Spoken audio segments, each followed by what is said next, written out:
specific. And while there are surely some general things to be said about argument, and an entire intellectual tradition called rhetoric dedicated to saying them, in the end, the study of argument will be a study of the various contexts in which one encounters argument in its various forms. One general thing that can properly be said about argument is that it is essentially the art of persuasion, the art of trying to move someone from an adherence to position A, which might be political, economic, domestic, aesthetic, military, theological, whatever, to an embracing of position B. Here is a very small example. An 11-year-old boy wants to go to the mall with his friends. His mother says no. He asks, "Why?" short for, "What are your reasons?" She replies, "Because I say so." Is that a reason? Is she making an argument? We might think that the answer to both questions is no. She's just asserting her authority, putting her foot down. But that would be to make the mistake made by the Palin character when he declares that to contradict is not to argue. Argument is protean, ever-changing, variable, mutable, kaleidoscopic, voracious, and almost anything can be its vehicle. Swinging a big stick, putting on a badge, intoning a holy phrase, making the sign of the cross, wearing a uniform, speaking in a stentorian tone. In the venerable tradition that codifies and analyzes the making of arguments, the boy's mother is performing a standard move.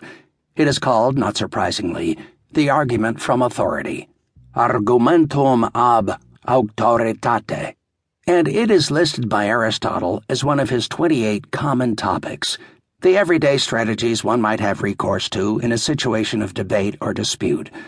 As Aristotle explains in his Rhetoric, you reach for the argument from authority in order to link your view to a prestigious source, such as the gods, or one's father, or one's teachers. You declare, "I must be right because the Pope, or the Supreme Court, or Plato, or Abraham Lincoln says what I say." It is a nice point that Aristotle, after naming the argument from authority, became one. The argument from authority was given a television spot some years ago when the brokerage firm E.F. Hutton ran a series of famous ads in which one of the actors begins a sentence with these words, "My broker E.F. Hutton says." Immediately, all those within earshot stop whatever they are doing and lean toward the speaker in order to hear and perhaps profit by E.F. Hutton's advice. A voiceover intones the message, "When E.F. Hutton speaks, everyone listens." E.F. Hutton authorizes itself as an authority at the same moment its spokesman cites that authority, self-referentially, as an argument. The mother of the 11-year-old boy does the same thing. She assumes the authority she then cites as a reason. The full version of "because I say so" is, "because I'm your mother and I say so." In both cases, authority is at once claimed and created by the rhetorical act of invoking it. I tried that once and got my head handed to me. My 6-year-old daughter, her mother, and I were sitting eating dinner.